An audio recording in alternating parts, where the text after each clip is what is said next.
Assalamu alaikum, I'm Hiba. And I'm Zaid, You're listening to Diary of a Matchmaker. a podcast that will take you into our world as matchmakers. We'll share our experiences and offer advice for the single Muslim. So let's dive in.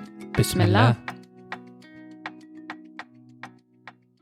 Assalamu alaikum everyone, welcome to another episode of Diary of a Matchmaker. My name is Hiba and on the other mic is my husband and co-host Zaid. Assalamu alaikum. Wa alaikum salam. Today we are doing something a little bit different where we are hosting a dear friend of ours, Nida. And Nida is somebody who's been trying to get married for some time, and she has her own story and her own journey to share with you guys. Maybe somebody can relate. So Nida, welcome and thank you so much for accepting our invitation. Salam alaikum, everyone. Thank you for having me. You are very welcome. Nida, where should we start? You have a long story. Yes, that is for sure. Let's start from the beginning. How did your journey start? When did you start? So my journey started when I was in university. I knew that I wanted to get married young. I wanted to have children. I wanted to have a family. So I decided to go to a university in the GTA. I didn't want to go too far from home, but I was still far enough that I could be independent and have the opportunity to meet new people. Though when I got to university, it was a little bit of a disappointment because I don't know, maybe it was the university I was at. I wasn't at a big university like York or University of Toronto. It was still a big university, but it didn't have that many Muslims and that many South Asians. And I was hoping to meet more Muslims. I did meet new Muslims and I did meet some South Asian people, but not as many as I thought I would have. And the thing is that when I got there, it was weird that everybody was already matched up. And I'm like, what kind of university is this? When did they have time to do that? I don't know. I'm like, these people are studying all the time in the library, but yet when you find out and ask, hey, is this guy single? And they're like, no, he's with so-and-so. He's with so-and-so. And I'm like, okay. So there's like nobody available? That's crazy. So that's how my university years went. And then I graduated. I went to postgraduate school. And again, I didn't go to the main campus at York. It was a satellite campus. And unfortunately, at the satellite campus, it was not very many people. It was just people from my program. So I didn't really meet anybody there either. Okay, it's interesting that like Muslims in the GTA, there's a very high percentage of Muslims there. And yet, subhanAllah, your luck just didn't seem to pan out. No, but I also think this was, a while ago, right? It was many, many years ago. So I think it's changed the GTA and we see a lot more international students, a lot more immigrants have come in the last 20 plus years. So it was a bit of a different population. So that's why I think it was harder for me to meet people. Plus my high school experience, like I grew up in a suburb, it was not very diverse, very few Muslims. So I think all of those things kind of made my journey a little bit more difficult. Okay, I think that's the thing that stands out to me right off the bat is the fact that you started your search early, right? Which is something we don't see a lot of, especially with girls, that they start their search late, usually after the graduate degree or, into their 30s. So I'm happy to hear that you actually started putting in the work at an early stage in your life. Yeah. And, my intentions were always pure. I always wanted to do the right thing. I wanted to get married. I wanted to have a family. I aspired that since I was a little girl. And as a Muslim, like we were not allowed to date. Like in high school, I didn't go to the prom. Like I missed out on a lot of these things because I was waiting for the right person and to get married. But then my journey didn't turn out the way I was hoping it would. So what else have you tried? You graduated, you started working. What did the journey look like from there? So then the journey became interesting because now I finished school and I'm not meeting any new people. And the career I chose, it's teaching. It's not a career that there's too many men in. And especially as an elementary teacher, I was working in K-5 schools. I'm working with mostly women. So I'm not meeting people there. So now I have to, at that time, we didn't have apps, but we did have websites. There were still matchmaking events happening, as well as there were a lot of social things happening. So I was younger. I used to go out a lot, and I met people through friends, organically, through websites. But I think what the mistake that I made was that I was choosing the wrong people to pursue. And because of that, that ended up wasting a lot of my 20s and even early 30s. How does a wrong person look like? Like, what makes them wrong for you? Well, I think that it comes a point where you have to take responsibility, right? I can, say, oh, they were bad people, this and that. But now that I'm much older, I realize that, I had to do the inner work, which I didn't do. Yes, I wanted to get married. Yes, I wanted to have kids. Yes, I wanted to make my family happy and, be that good Muslim woman. But unfortunately, that didn't happen because I started choosing men that were not right for me. And what ended up happening was that I kept repeating the same mistake over and over again. It was like I was talking to the same man, but with a different name in a different body. And now that I look back, it's like, why would I do that?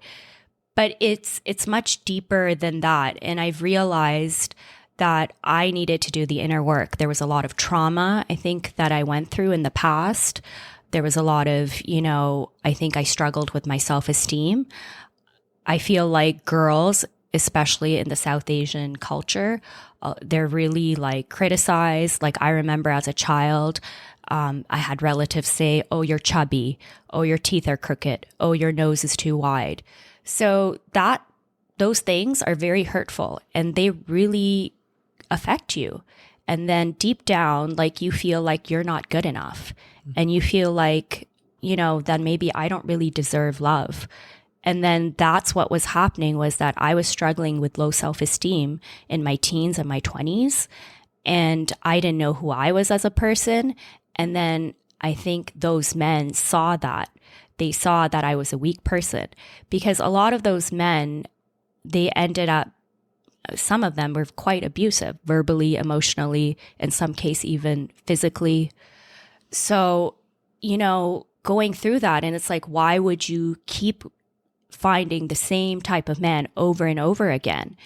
And it really goes back to not being healed, not dealing with the trauma, not dealing with your past, your self-esteem, your self-worth, not having respect for yourself. And that's what ended up happening. So did you get to a point where you felt like, I need to take a break, I need to put this on pause and just work on these things? Because, you mentioned that you just kept attracting the wrong people over and over again, right? So, but that's the thing. It took many, many years. So it happened, I would say, in my situation, I would say maybe the last 5-6 years, I've kind of came to that conclusion that I really need to stop and I really need to work on myself and I need to fix myself inside and feel good about myself, build my self-esteem, and build my confidence and feel good about who I am as a person. And until I don't do that, I'm going to keep repeating the same pattern over and over again. Yeah, you can blame the men, but like I said, it comes to a point where I was choosing these men and I have to take responsibility that, I put myself in those situations. And in some of those situations, like it would be like seeing the abuse or the bad behavior, I still chose to pursue those men, which is wild. It's like, I would never do that now. Like as soon as I see any kind of inappropriate behavior now, like I'm much older, I just cut people off and I just don't even entertain that. But back then, I don't know why I felt like I had this pressure to get married and I felt like it was the right thing to do. And then I just wanted to make it work with anybody. And when I did that, it just ended up hurting me more and more. And then I feel like because of that, now I'm the age I am at, and now I'm single because I kind of wasted my time with the wrong people. And like I said, it's not like I didn't know. At that time, I did what I felt was right and best for me. Like I said, the intention was good, it was pure, but the approach was not right. Well, I personally can very much relate to what you're saying. Before Zaid and I got married, I was engaged, and my decision to get engaged to this guy was because I felt the pressure. I need to get married. I'm getting older, and I'll just settle for anyone. And it turned out to be the wrong guy for me. So I can very much relate to what you're saying. It takes a great amount of courage to become and share your story with other people. So thank you for choosing to be courageous. Yeah, I think more women need to talk about that because I feel like a lot of times women are blamed. Like to this day, people blame me. They're like, why are you still single? Why are you not married? But people don't understand that, well, you don't know my journey. You don't know my story. You don't know how I felt, what I went through, why I made the decisions I made and the choices I made. It wasn't that, I'm a bad person or, like people just label people, right? They'll, extended family will say like, oh, maybe question my character, question me as a Muslim. But you know what? I know that whatever I did at that time because I really did think that those people were the right people for me. And I really did think that if I kept, pursuing them, that maybe they will change. Maybe they will give me that happily ever after that I want. Maybe I will get married to one of them. But in the end, I just ended up getting even more hurt. And then what ended up happening is that when you go through multiple experiences like that, then you end up getting this emotional baggage and then you're taking it on to the next person. And then I also realized that, okay, wait, I need to also deal with that so that I don't keep choosing the same person over and over again who is hurting me. Mm-hmm. Can you give an example of one of these bad situations, anything you feel comfortable sharing, of where you were just attracting the wrong guy or something that just didn't work out for you? Yeah. So for example, one man in particular, like, I wasted over 2 years and it was, he kept saying, yeah, we're going to get married. Yeah, we're going to get married. But I think I should have after the 6-month mark, I should have cut it off, if somebody is not bringing their family over, they're not, talking about future plans, then you just got to cut it. And this person was also verbally, emotionally abusive and even some physical in the end. And I continued to pursue this person because I thought he's educated. He comes from a really good family.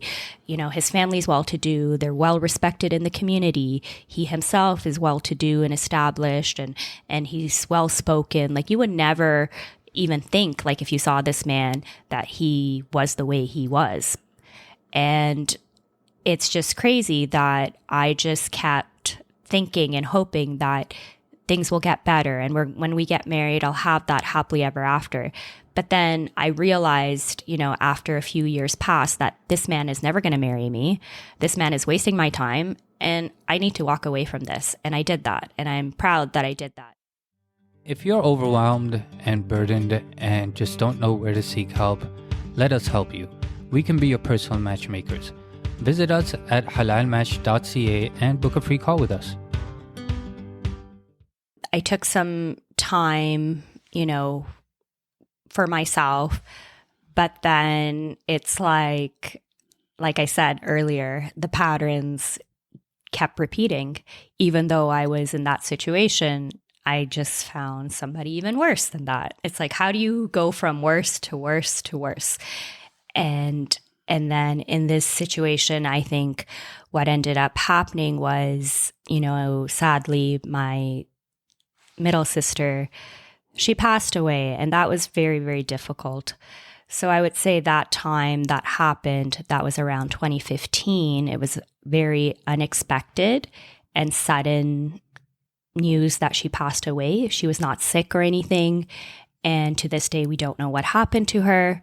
So, processing that pain and going through that, I kind of went back to what I knew. And I'm not making excuses. Instead of, bettering myself and finding a better person, a healthier person, I went back to the people that I shouldn't have talked to. And, the person I mentioned, that was one of them. Then I met another person, and that person I wasted some more time with. And it was because it was comfortable. It was what I knew. That's why I went back to those people, because it made me feel safe that I knew what I knew, right? Because the unknown is scary and uncomfortable. And a lot of times it's hard to put yourself out there and take risks and try new things and meet new people. And again, it's not an excuse for, dealing with my grief that way, but I felt safe and comfortable with those people, even though they were not safe and comfortable. Now that I look back, right? They were actually hurting me and making me anxious. And I was always upset and I was always, on the edge. But that's what I went back to. And then it was only during the pandemic, that's when I stopped. And that's when I realized, something's got to change. And I really started learning my religion better. I started listening to more Islamic lectures, Omar Suleiman, for example, Naman Ali Khan, like people like that really started making me think about just the way I was living my life. And then I knew that I had to change myself in order to be the best version of myself as a better Muslim, a better teacher, a better daughter, a better future spouse. Like I have to work on myself. And so that's what I've been doing the last few years, is bettering myself. And alhamdulillah, I'm in a very good place now. And now I feel like, now I can be that healthy, whole partner instead of having people complete me. I'm complete myself. And it took a while to get there, longer than most people, but I'm happy. And I think now I can attract the right person. Inshallah. Inshallah. Wow, you shared so much right now. But I wanted to go back to the example you gave and how you noticed red flags. I think you said about 6 months in. And I feel like this is something that a lot of people can resonate with, where they're ignoring red flags with the hope of something better, right? And they just keep going and keep going. So if there's some advice you would give to somebody who might be in a similar situation and say, certain red flags to look out for, what would that be? So I would say that if someone has anger issues, we all get angry, right? It's a natural emotion. And, it's okay to get angry. But I think when it becomes to a point, it's over little things. And when somebody starts yelling at you, calling you names, swearing at you, insulting you, that's where it should be no. Like you don't apologize. You don't let that person apologize. You just need to cut that person off. Like there's no excuses for anybody speaking to you that way. And also, I would say the other thing is if somebody is not making a commitment to you, like the first few months, I get it. You're getting to know people. You don't want to get divorced. You want to make sure you know the person. And in our religion, you can't live with the person, right? So it makes it challenging. So you can spend a few months, but then I think you have to come to a point where I would say that 5 to 6 months at least for me. And if the person is not making a commitment, then you have to wonder, what am I doing here? Right? Because I read a study that said that most people, like most dating relationships, fail between 3 to 5 months. So based on that, I think that you should probably get to know someone at least 3 to 5 months before you get married. Even though we're Muslim, yes, like we can't date for long periods of time. And when I say date, I'm not saying as in like where you're living with somebody or you're doing unhalal. Yes, you're not doing haram things. Mm-hmm. I'm saying you're meeting them. Maybe like some people, if they're lucky, they can maybe bring their, brother or friend or whoever, right? And you go out in group settings. Some people may not have that, and at least meet the person in a public place, right? Like don't go to their house, don't go out alone with them, like in places that you shouldn't be, right? Mm-hmm. So I think that makes it challenging that in our religion, we don't get to travel with people. We don't get to live with people. So I really do think that people really need to take their time. I'm not saying you should take like 3, 4, 5 years or years and years, but a reasonable amount of time, like a few months at least. And I think that 3 to 5 months, you really do get to see people's true colors, and you'll see whether or not someone gets angry, how they treat other people. You'll see all those nuances that you may not see in the first maybe 1 or 2 months. Okay, that's a pretty good advice. So you took some time, you did some self-healing, learned more about the deen, and you're in a better place right now. After that, how did your journey look like afterwards? So then I tried, obviously, seeking like matchmakers like you, for example. There's other Muslim matrimonial services. I've reached out to them. So they've tried to find matches that way. I've also gone on the apps. The apps are a bit challenging, as well as going to matrimonial events in the city.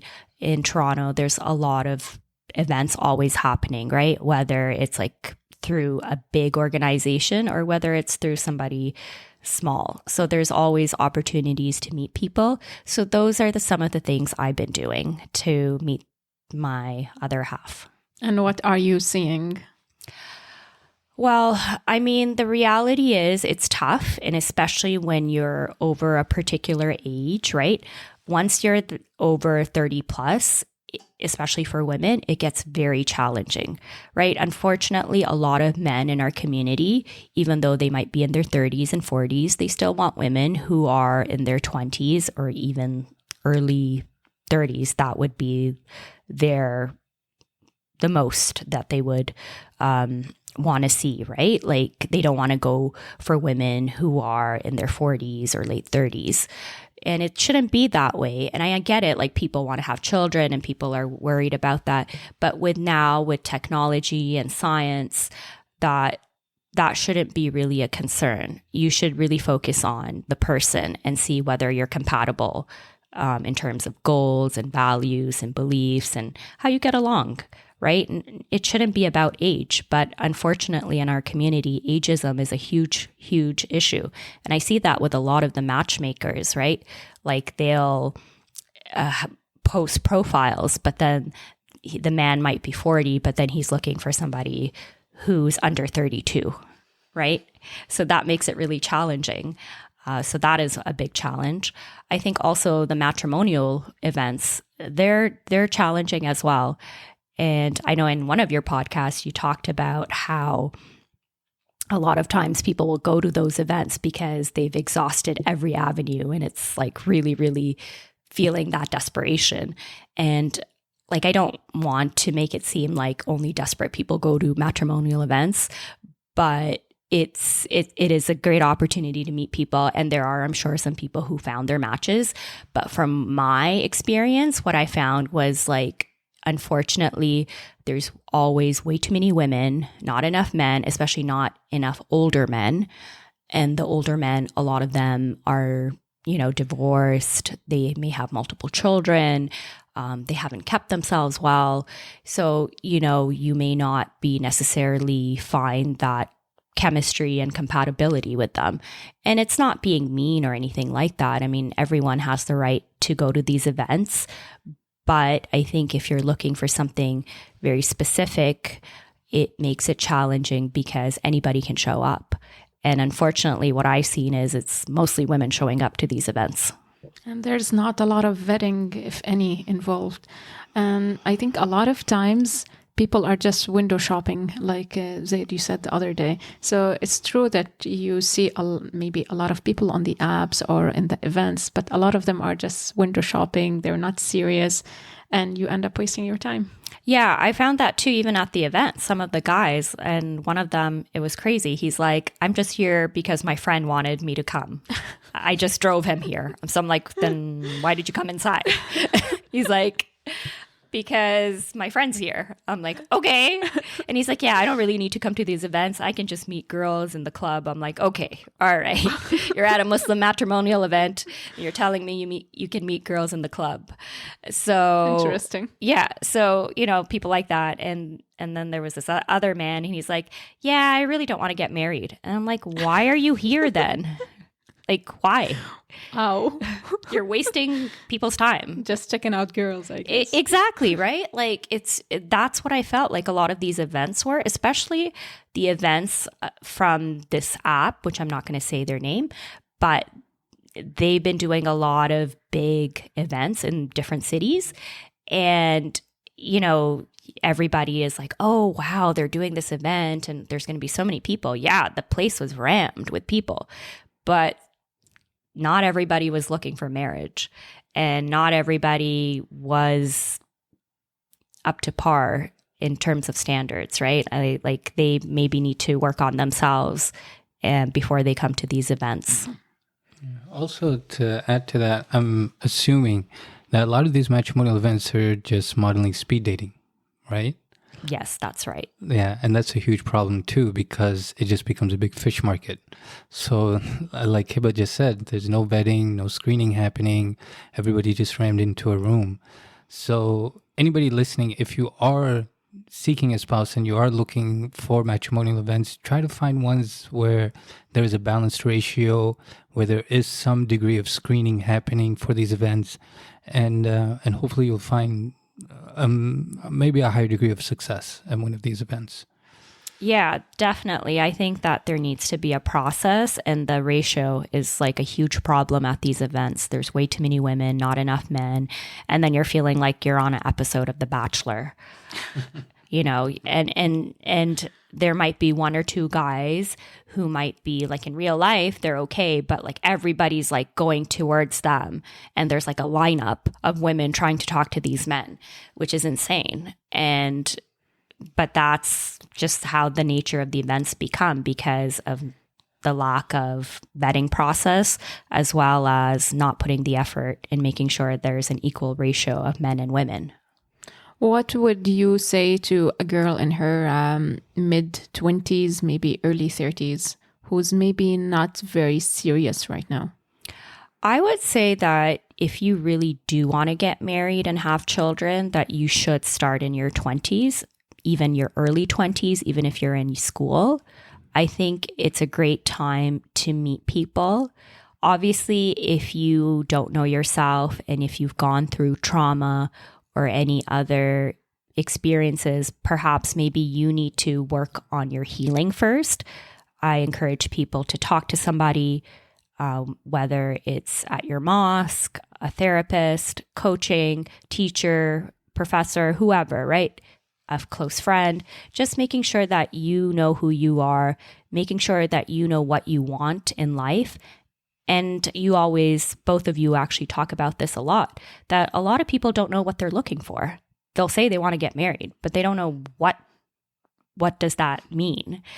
Who should I marry? Who will be compatible with me? So you got to know what you like, what you don't like, who you are as a person, what your values and beliefs are. And if you're not there, then I don't think you should get married. It doesn't matter if you're 20 or 40. You need to know who you are as a person. And you really need to have confidence and a good self-esteem, because if you don't have that, like in my journey, right? In my earlier years, then you are going to attract the wrong people. You are going to be in unhealthy situations. You are going to end up wasting your time. You are going to end up getting hurt, and you're going to repeat that pattern over and over again. So in order to prevent that, it's really important that people really take the time to reflect on themselves and make sure that they're feeling good about who they are and they know who they are. So then they can find the right person. Perfect advice. Hey, if you have a story to tell, we'd love to have you on. Here you'll find a safe space of listeners who can understand what you're going through. Just shoot us an email with a summary of your story at info@halalmatch.ca. Has your criteria changed since you started till now? Has my criteria changed? Yeah, I think it has changed. I think before I didn't put so much value on religion. Not to say that I didn't want to marry a Muslim. I wanted to marry a Muslim man. But I think what was happening was I was just like, okay, as long as the guy looks good and has a good job, that's enough. But that's not enough, right? You need to have the whole package, right? Like somebody who is a practicing Muslim, because I'm practicing. So I want someone who's practicing, and it's important. I want someone who's healthy, who knows who he is as a man. He has values and goals. He's ambitious. So, all of those things are important. And he wants a family, right? Family is important. Like, you don't want to be with somebody who just, works 24/7 and is never home. Like, those things are important. Yeah. But you also need somebody who cares about you and respects you. Because I think from my experience, right, that was some of the things that were missing with all these men. They were not caring. They were not respectful. They were not responsible. And I don't want to go through that again. And I feel that everybody should find somebody who respects you and who truly, genuinely loves and cares about you and supports you and is a true partner and a best friend. If you can't find that, then don't get married. It's better to stay single. And we see so many people just rushing into situations just to get married for the sake of getting married. And then a couple of months later, they're divorced. Or even worse, they stick it out and then they're miserable, right? Desperation should never be a reason to get married. It makes you do wrong decisions. Right. And you definitely see that on the apps, right? Like a lot of people are just swiping left and right, and they'll just match with anybody, and they just right away, they don't even know you, and they'll be like, hey, do you want to meet? It's like, okay. It's been like we said 2 sentences to each other, right? Like, let's slow down. Let's kind of get to know each other and make sure that we're compatible first, right? And speaking of apps, right? Like, apps are very, very challenging. I don't think the challenge gets any different whether you're 20 or whether you're 30 or 40. The apps can be very challenging, right? Like, people ghost, people don't respond, people don't put effort. There's a lot of married men and women on there. People lie about their intentions.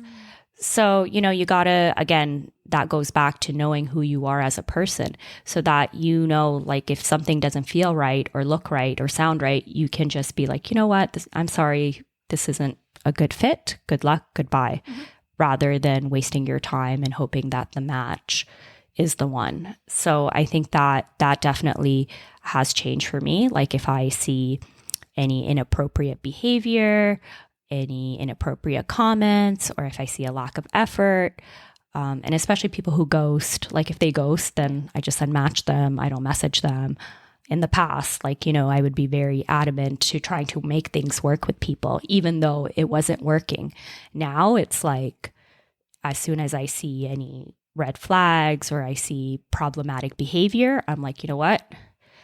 That's it. And I think that kind of goes back to what I was saying earlier, right? Connecting to my faith really helped me, because now I understand as a Muslim that everything is written, right? Like, we can make dua, we can put our effort, we can try, right? Which I'm doing, which I'm sure everybody's doing, whoever is looking into marriage or wants to get married. But you have this satisfaction knowing that even if I don't get married, I know that it's because it was Allah's will. when you think about what is Islam, right? Islam is submitting to Allah's will. And the part of that might be that maybe marriage is not written for you. I'm not saying that for me or for other people, but I'm just saying that it kind of gives you that comfort that, you know what, like, even if I don't get what I wanted in this life, inshallah, I will get it in the afterlife. Yep. And having that belief, oh my gosh, it makes life so much easier. You don't feel depressed. You don't feel like my life is over just because I didn't get married, just because I didn't have kids. You know that, you know what, this is a temporary moment. This is a temporary part of your journey in life. You know what, you'll get through it. Even if you haven't met the right person in this life, inshallah, He has made that promise that in the afterlife, you will get those things that you did not get in this life. I'm so happy you brought this up because just going back to our faith, it's like the answer is always there.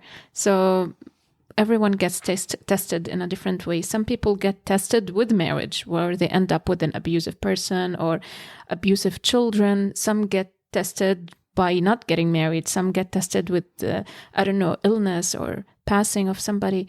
So at least, like you said, at least you know that you tried and the result is from Allah subhanahu wa ta'ala, right? That's all we can do. Yeah. And that is what gives me comfort, right? And that's what keeps me sane and keeps me going, right? I know that one day that will happen for me. And like I said, even if it doesn't happen for me, I know that I did my part. I made the du'as. I seeked out the matchmakers, the events, whatever avenue I tried. Even in my younger years when I made those mistakes, I know that the intention was pure. It was a good intention, but it was just the wrong approach and the wrong people.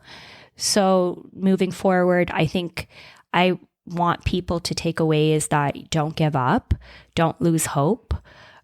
Like there's a lot of people who, you see online saying that they feel hopeless and they're so frustrated. They can't find the right match. Everybody else is getting married and having kids and they feel so alone.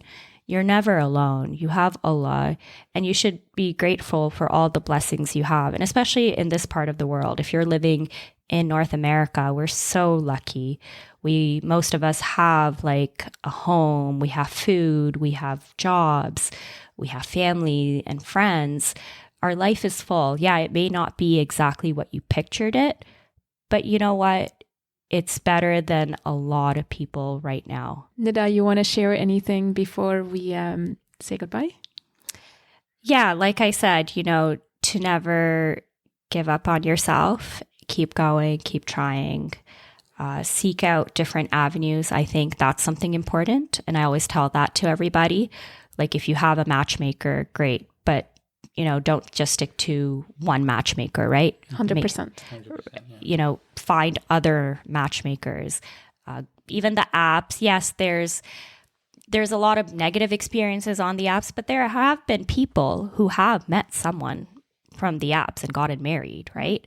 So it shouldn't be something you rule out. You should still go on the apps, obviously filter people out, have better judgment, take your time to get to know people, but still continue to be on the apps, go to events, even though, yes, it could be a hit and a miss at times, but you never know, right? Maybe you just need that one person to show up to the event and they might be that person for you. So keep trying, keep praying, and always remember to be the best version of yourself. Work on yourself continuously, continue to learn, continue to better yourself, and inshallah, the right things will happen for you. I think that's the best way to end it with, the best advice ever to better yourself. Nida, thank you so much for coming on the podcast, sharing your story. I'm sure a lot of people, especially women, resonated with what you said. And I hope your story inspired a lot of people, inshallah. Till next episode. Until next time. Yeah. Assalamu alaikum.